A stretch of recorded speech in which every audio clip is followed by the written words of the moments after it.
마지막 때가 될수록 사람들은 점점 하나님을 사랑하는 마음이 식어지고 또 예배자가 되기를 어려워하는데, 이 수요 예배에 오셔서 하나님께 기도도 하고 예배도 드리고 하나님을 찬양하는 여러분들에게 우리 하나님께서 크신 복을 주셔서 여러분이 하나님을 믿는 행복이 여러분의 가정과 여러분의 일터의 삶의 터전에 가득하시기를 주의 이름으로 축복합니다. 우리는 마태복음이 하나님 나라에 대한 이야기라는 것을 지금 계속 듣고 있습니다. 근데 이제 하나님 나라에 계속해서 대항하는 존재들이 있었는데, 그 유대의 종교 지도자들이죠. 바리새인들이라든지 사두개인이라든지 서기관이라든지 대제사장이나 장로들, 이런 그룹들이 예수님을 싫어하고 계속해서 예수님에게 부딪히는 그런 장면들을 보았죠.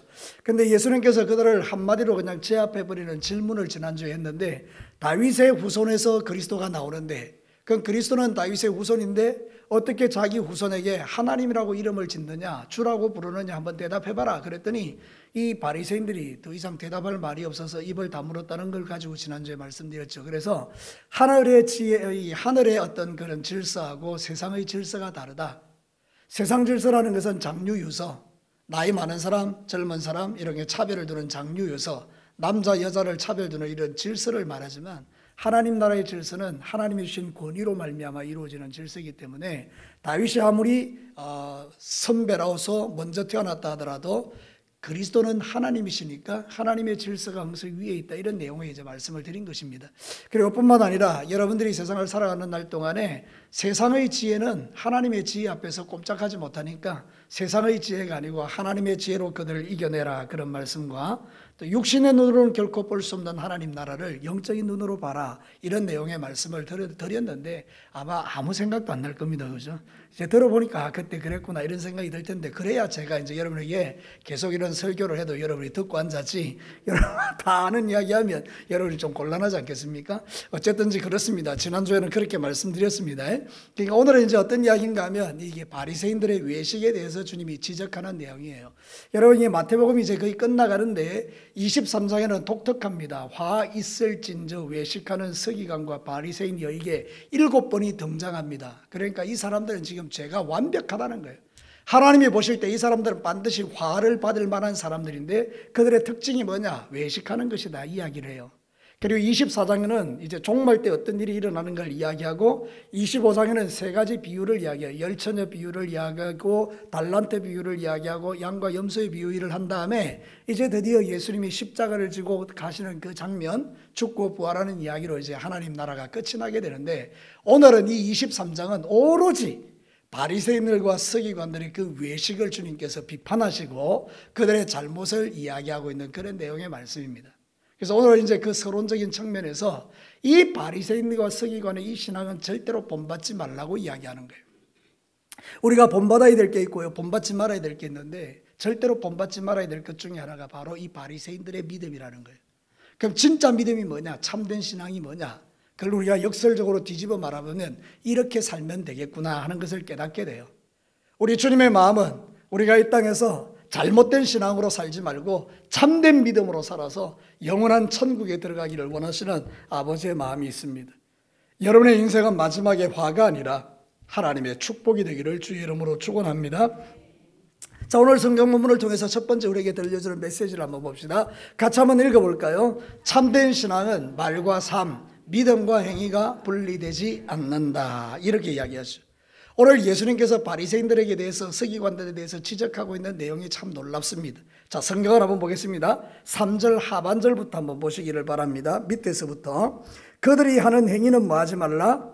본받지 말라. 왜 그렇습니까? 그들은 말만 하고 행하지 아니합니다. 4절은 뭐라고 말하죠? 무거운 짐을 묶어 사람을 어깨에 쥐고 자기는 이걸 한 손가락도 움직이려 하지 않습니다. 5절에는 뭐라고 말합니까? 그들은 모든 행위를 사람에게 보이고자 하여 그 경문의 띠를 넓게 하며 옷수를 길게 하고, 그래서 막 하나님의 말씀을 자기가 잘 지킨다고 온몸에만 말씀을 도배를 하고 몸을 길게 이렇게 수를 늘어뜨려서 화려한 옷을 입고 있으니까 사람들이 누가 보더라도 저희 바리새인인 걸 다 알게 만들어 놓은 거예요. 여러분, 저는요, 월요일부터 토요일까지 이 동네 사람이 내가 목사인 줄 모릅니다. 왜냐하면 내 옷을 여러분들하고 똑같이 입고 다니니까. 근데 내가 만약요, 이 머리에 막 목사라는 걸 딱 써서 목사 이렇게 여기다 진교교회 이러고 막 돌아다니면 여러분 사람들이 전부 다 내가 목사인 거 알 거 아니에요, 그죠? 그게 얼마나 이상합니까? 근데 바리새인들이 지금 그러고 돌아다니는 거예요. 그뿐만 아니라 여러분 한번 보시기 바랍니다. 6절에는 뭐라고 말하는가 하면 잔치의 윗자리와 해당의 높은 자리와 7절에 같이 한번 읽어볼까요? 시장에서 문안 받는 것과 사람에게 랍비라 칭함을 받는 것을 좋아하느니. 자, 우리가 한 번에 읽어봐도 이 바리새인들의 신앙이 좋은 것 같습니까? 나쁜 것 같습니까? 이래 안 되는 거죠. 철저하게 자기중심적이고 자기를 드러내고 자기를 자랑하고 다른 사람에게는 무거운 짐 지우고 자기는 안 하고 막 이런 어떤 신앙 아니에요. 그죠? 그러니까 이 사람들이 평소에 가르치는 것은 정말 천사같이 가르치는데 사는 것은 지금 개떡같이 사는 거잖아요. 그죠? 그러니까 이거 하나님께서 그거 안 된다. 진짜 신앙은 그런 게 아니다라고 말하는 거예요. 진짜 신앙은 말과 삶이 일치가 되고 믿음과 행함이 일치되는 것이다. 그 이야기를 우리에게 들려주는 거죠. 그래서 우리는 이런 말씀들을 들으면 도전이 돼요. 제일 먼저 내가 도전이 돼요. 이 말씀을 전하면서 내 얼굴이 떳떳해지고 부끄러워지는 것은 제 모습 속에도 그런 모습들이 있다는 것을 발견하기 때문이에요. 여러분들 우리가 신앙생활 할 때 진짜 조심해야 될 게 바로 이겁니다. 특별히 우리가 주님 앞에 귀한 직분을 갖고 있다고 말하는 사람들은 이 신앙생활 할 때 항상 이 부분을 조심할 필요가 있다. 이걸 우리에게 가르치는 것이죠. 여러분 참된 신앙은요 말과 삶이 분리되지 않습니다. 말한 대로 살고 여러분 그렇게 살아가셔도 괜찮으면 그렇게 사시는데 자 말과 삶이 일치가 되면 믿음과 행위가 일치되고 그게 진짜 좋은 신앙이죠. 참 행복한 신앙생활이에요. 그래서 성경은 이렇게 말해요. 야고보서 2장 21절과 22절 우리 조상 아브라함이 그 아들 이삭을 제단에 바칠 때 행함으로 의롭다 하심을 받은 것이 아니냐. 다 같이 읽어볼까요? 내가 보니와 믿음이 그의 행함과 함께 일하고 행함이 믿음으로 온전하게 되었느니라. 자, 하나님이 말씀하셨어요. 아브라함에게 야 너 이삭 바치라 그랬더니 이 아브라함이 얘 바칠게 이러고 이삭을 유학 보냈어요. 그럼 이건 잘못된 거잖아요. 그죠? 근데 실제로 아브라함은 그 이삭을 데리고 모리아산에 올라가서 칼을 들어서 죽이려고 했죠. 그러니까 그의 믿음이 진짜였다는 이야기를 증명하는 것이죠. 자, 우리도 신앙생활 할 때 우리에게 필요한 게 이겁니다. 믿는 대로 사는 거예요. 하나님이 사랑하라 그랬으면 여러분 어떻게 해야 돼요? 당연히 사랑해야 되죠. 하나님이 용서하라 그랬으면 여러분 어떻게 해야 돼요? 용서하라. 용서합니다. 그리고 뒤에 가서는 막 욕하고 그럼 이거는 말과 삶이 어떻습니까? 일치가 안 되는 거예요. 그러니까 여러분 이런 신앙을 가지고는 우리가 하나님 앞에서 인정받을 수 없다는 뜻이죠. 그런데 우리의 모습 속에 실제로 그런 게 있어요? 없어요? 참 많죠. 착합니다 여러분들. 되게 착하다요. 여러분 진짜 착한데 그런 말을 쉽게 할 수 있다 그러면 여러분은 적어도 여러분 자신을 잘 아는 사람들이에요. 우리가 신앙생활 할 때 항상 우리가 경계하고 조심해야 될 부분이 바로 그거예요. 내가 아는 만큼 살아내는 거예요. 정말 하나님 앞에 말과 삶이 일치되도록 주님 앞에 기도하고 정말 애를 써보는 거예요. 내 힘으로 안 되니 성령님을 의지해서 하나님 제발 좀 나를 도와주셔서 내 입에서 나오는 말과 삶이 좀 일치되게 해주십시오. 내가 이 강단에서 말씀을 지금 선포하는데요. 여러분 이렇게 천사 같은 이야기하고 밑에 내려가서는 내가 사는 건 내 마음대로 살고 그러면 여러분들이 잘 알지 않겠습니까? 여러분 이건 참 위험한 일이고 정말 조심스러운 일이고 나를 쳐서 복종시키지 아니하면 정말 어려운 일이라는 걸 깨닫게 돼요. 여러분 그래서 예수님은 이렇게 말씀하세요. 3절 상반절에 보니까 같이 한번 읽어볼까요? 그러므로 무엇이든지 그들이 말하는 바는 행하고 지키되 그들이 하는 행위는 본받지 말라. 이렇게 이야기하는 거예요. 우리 예수님은 이 땅에 오셔서 말과 삶이 분리되지 않았어요. 그분은 우리를 사랑하셔서 십자가에 죽으셨어요. 그분은 자비로우신 분이기 때문에 죄인들의 친구가 되어주셨어요. 어떤 죄인도 예수님 앞에 나오면 다 용서해 주셨어요. 맞습니까? 그분은 하나님 나라 능력을 실제로 나타내셨어요. 그래서 이 지체장애인들이 있으면 이렇게 세우셨어요. 문둥병자들은 다 문둥병에서 자유롭게 만들어졌어요. 눈을 못 보는 사람들 눈을 다 띄워주셨어요. 그러니까 우리 예수님은 실제인 게 실제. 자기가 말한 것을 실제로 드러내셨던 분이라 그 말입니다. 자기의 말을 삶으로 증명해내신 분이에요. 그러니까 우리가 이 예수님을 본받아야 되는 거죠. 우리가 본받을 유일한 대상은 예수님인 줄로 믿습니다. 그래서 베드로전서 2장 21절에 이렇게 말하죠. 한번 읽어볼까요? 이를 위하여 너희가 부르심을 받았으니 그리스도도 너희를 위하여 고난을 받아서 너희에게 본을 끼쳐 그 자취를 따라오게 하려 하셨느니라. 살다 보면 예수님 믿는 것 때문에 손해보고 고통받고 십자가 지고 어려움 당할 때 있잖아요. 그죠? 왜 우리가 그런데 이 길을 걸어가야 합니까? 주님의 본을 보기 위해서요. 예수님은 이 세상에 오실 이유가 있습니까? 없습니까? 없습니다. 모든 인간은 다 죄를 지었기 때문에 영원한 지옥불에 떨어지는 건 당연한 겁니다. 그러면 하나님 안 오셔도 됩니다. 그런데 하나님이신 예수님께서 우리를 위하여 이 땅에 오셨죠. 정말 악질 중에 악질인 나를 위해서 이 땅에 오셨죠. 그리고 어디서 죽으셨어요? 십자가에서 죽으셨어요. 그리고 3일 만에 부활하셨죠. 자, 왜 예수님이 십자가에 죽었을까요? 나 구원하려고 맞습니다. 근데 성경이 하면 뭐를 보여주기 위해서? 본을 보여주기 위해서. 그럼 우리는 어디에 죽어야 돼요? 십자가에 죽어야 돼요. 정혜숙 집사님 내일 교회 오시면 제가 십자가에 못 박아드릴게요. 못 들고 쾅쾅쾅 이래가지고 박아드릴게요. 여러분, 우리는 신앙생활 할 때 이 간단하게 이런 신앙생활을 안 하는 거예요. 안 죽으려고 몸부림을 치는 거예요. 이리 빠져나가고 저리 빠져나가고 막 그러면서 우리는 어쨌든지 십자가를 안 지려고 하는 경향이 있죠. 그것은 저의 문제이기도 하고 여러분의 문제이기도 해요. 제가 말씀을 전하고는 있지만 실질적으로 내가 십자가에 못 박히는 순간이 오면 정말 못 박혀 죽느냐. 그랬을 때 내가 온전히 못 박혔다고 말할 수 없는 것도 제 자신인 거예요. 그죠? 그러니까 우리가 이 마지막 시대에 진짜 우리가 믿음 생활을 하면서 돌아봐야 될 게 뭔가 하면 바로 이런 부분이에요. 말과 삶이 일치가 되는가? 믿음과 행위가 일치가 되는가? 그래서 항상 이 가까이 일치시키려고 주님 앞에 기도하고 말씀대로 순종하는 자들이 뭐가 있다? 복이 있다라고 말하는 거예요. 우리는요, 기분 나빠요. 뭐가 기분 나빠요? 나를 인정해 주지 않을 때. 참 죄송스럽신 말은 제가 교제하는 목사님 중에 저보다 나이가 6살 어린 친구가 있어요. 많이 어리죠. 6살 미치면요. 한참 동생이잖아요. 그죠? 근데 걔가 나한테 반말을 해요. 같은 목사라고. 그래서 내가 얘가 왜 나한테 반말하나 가만히 생각해 보니까 형이라고 반말하는 것 같아요. 근데 나를 형으로 인정하는 건 별로 안 나는 것 같아. 그럼 여러분 좀 문제가 있죠. 되게 기분 나쁜 거예요. 걔가 반말할 때마다 내 마음에 막 받치는 거예요. 저걸 언젠가 내가 한번 손을 봐줘야 될 텐데 막 이런 생각이 드는 거예요. 근데 주님께서는 그런 것 가지고 시시하게 뭐 하지 않지 않습니까? 내가 가만히 이제 기도하는 거예요. 하나님 어떻게 할까요? 그거는 진짜 하나님 나라에서 아무 문제도 안 되는 거예요. 그의 본심과 나의 마음을 지켜보면 그는 나를 신뢰하고 나를 사랑하기 때문에 나를 인정하고 존중하기 때문에 하는 거예요. 저 형님은 내가 그렇게 이야기해도 괜찮을 만큼 아름다운 성품과 인격을 가지고 있다고 믿기 때문에 그런 거예요. 나는 그렇게 믿어요. 그러니까 여러분 그게 별로 문제가 안 되는 거예요. 주님이 이렇게 생각해 볼 때 그거 뭐 대수겠냐. 네가 품고 네가 안아주고 네가 사랑하면 되지. 그래서 내가 그를 품고 안고 사랑해 주는 거예요. 여러분 생각해 보십시다. 우리가 만약에 그런 거 하나 가지고 따져가면서 시비를 걸면 우리 신앙생활 온전히 할 수 있을까요? 너 왜 나한테 반말해? 뭐 이렇게 시작하면 그 관계가 다 깨지는 거 아닙니까? 그죠? 그러니까 우리가 신앙생활 할 때 가만히 생각해 보면 우리가 주님 앞에 십자가를 안 지는 거예요. 예수님이 지신 그 십자가, 주님이 나를 사랑하신 그 사랑, 주님이 나에게 해주셨던 그 모든 것들은 그냥 내가 그냥 누리고 다른 사람에게는 그 일을 적용하지 않는 거죠. 중요한 건 이겁니다. 진짜 여러분의 믿음이 진짜라면 뭐가 따라가야 돼요? 행함이 따라가야 돼요. 그래서 우리 진교회 오늘 수요예배 오신 여러분 모두는 여러분의 믿음이 진짜임을 삶으로 증명해 내시기를 축복합니다. 이게 첫 번째 메시지예요.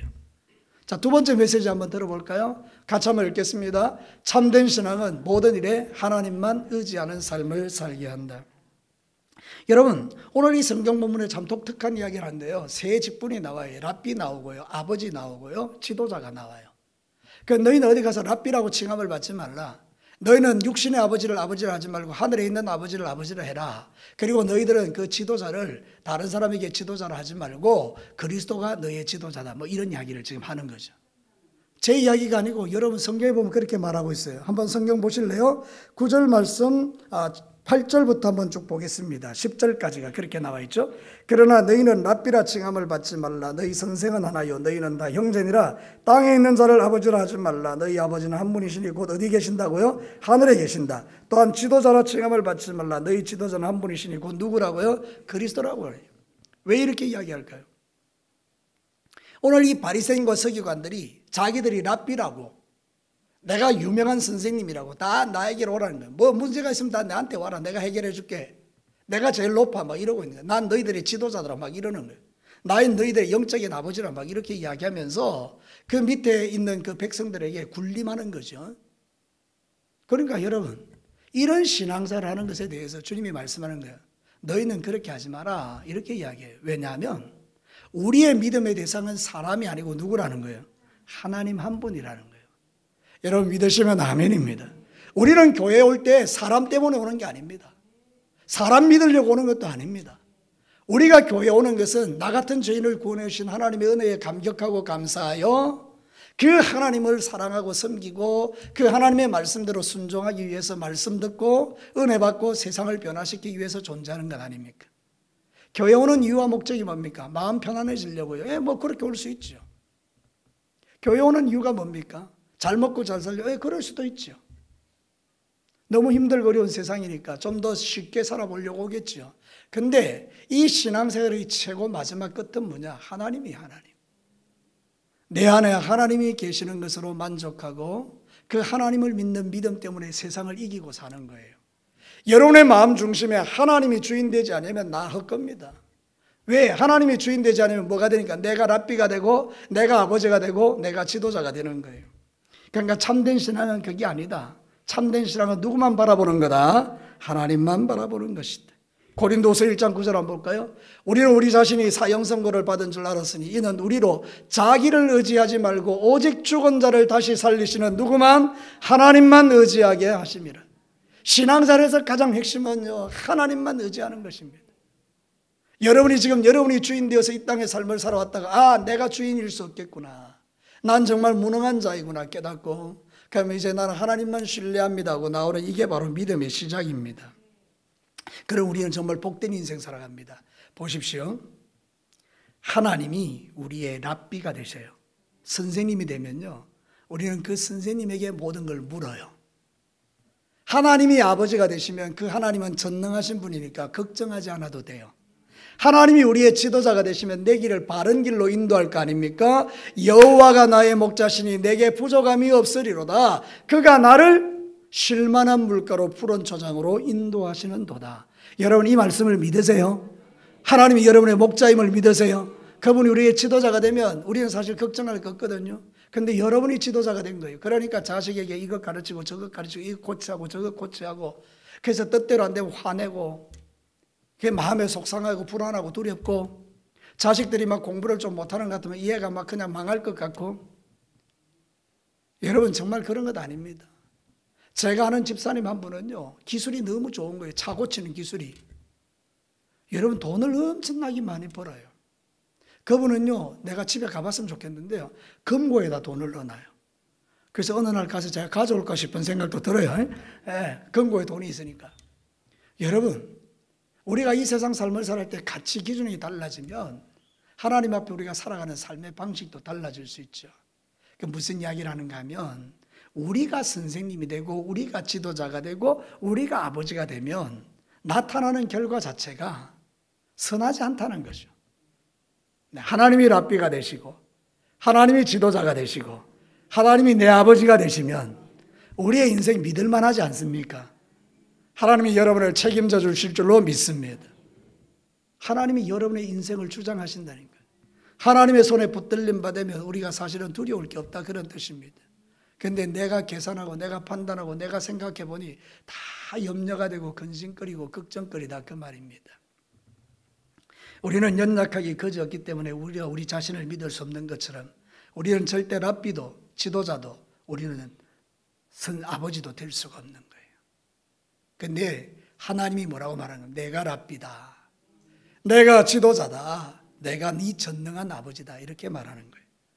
요한계시록 1장 8절에 보면 하나님이 이렇게 말씀하십니다. 크게 한번 읽어볼까요? 주 하나님이 이르시되 나는 알파와 오메가라. 이제도 있고 전에도 있고 장차 올 자요 전능한 자라 하시더라.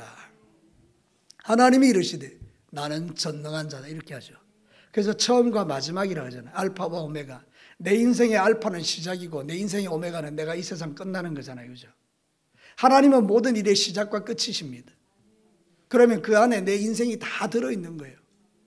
우리 자식들의 그 안돌 다 들어있는 거예요. 그러니까 우리는 누구만 신뢰하면 된다는 것이요? 하나님 신뢰하면 되는 거예요. 어떨 때요? 내 뜻대로 안 될 때요. 어떨 때요? 속상할 때요. 어떨 때요? 뭔가 불안과 염려가 찾아올 때요. 어떨 때요? 밤에 잠 못 드는 밤이 올 때요. 그 순간순간에 우리는 누구만 바라보자는 거예요? 하나님. 하나님, 당신이 내 인생의 주장자입니다.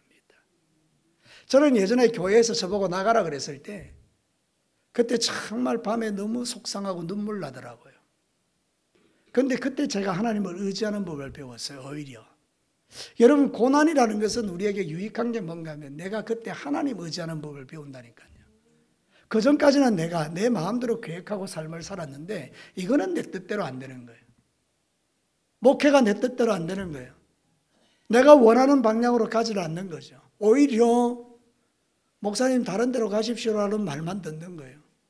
그때 내가 배웠던 게 뭔가 하면 하나님을 의지하는 거예요. 저에게는 그것이지만 지금 말씀을 듣는 여러분들이 고개를 끄덕이는 것은 여러분의 인생 가운데도 그런 일들이 있었다는 거예요. 그래서 그때 여러분들은 주변에 있는 복잡한 거 생각하지 말고 누구를 바라보자. 주만 바라볼지라. 믿으십니까? 모든 경우에 주만 바라보는 거예요. 가장 어리석고 가장 미련하고 가장 답답해 보이는 방법인데요. 그게 가장 확실하고 그게 가장 안전하고 그게 가장 빠른 길입니다.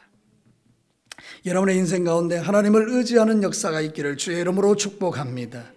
우리는 문제를 만날 때 진짜 랍비이신 주님을 찾아가야 돼요. 우리는 진짜 문제를 만나면 전능하신 아버지를 찾아가야 돼요.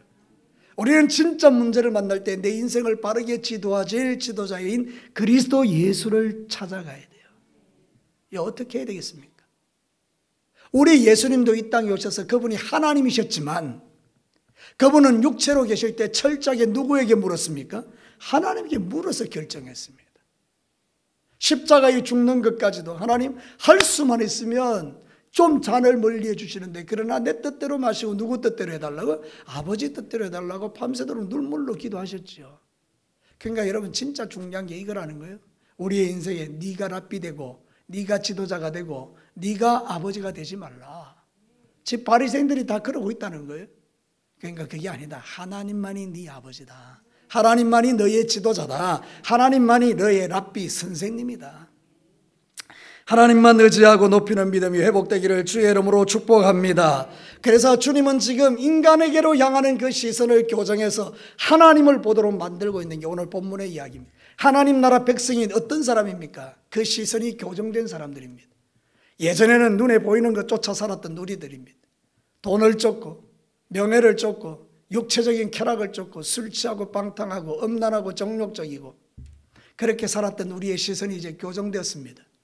내 눈에는 주님만 보이고 그 주님을 사랑하는 마음으로 채워지는 행복이 세상이 주는 기쁨과 비교할 수 없다는 것을 깨닫게 된 거죠. 예, 맞습니다. 우리 안에 하나님의 사랑이 부어지면 너무 감사합니다.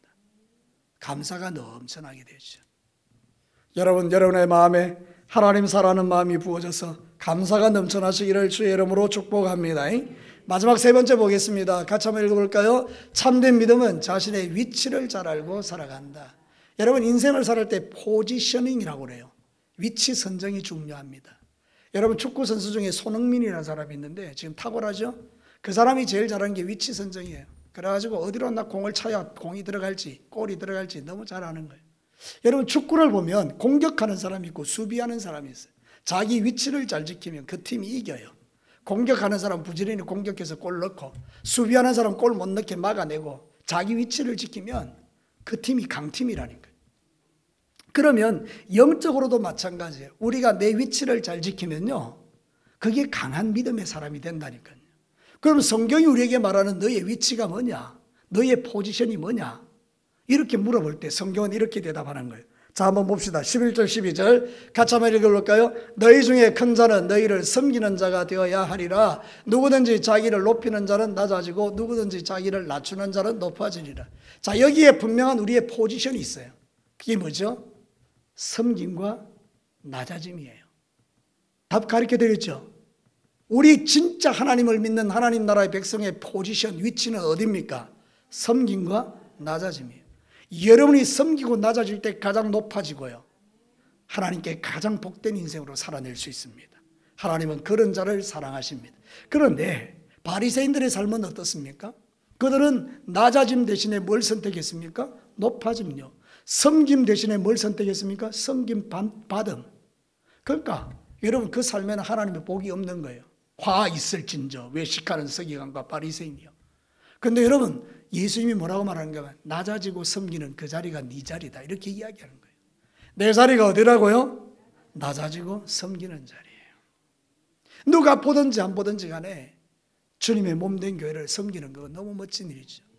제가 오늘 아침에 화장실 갔다가요, 다 거기 보니까 이게 있더라고요. 네가 지금 받는 고난은 장차 받을 영광과 좋게 비교할 수 없다, 이게 딱 있더라고요.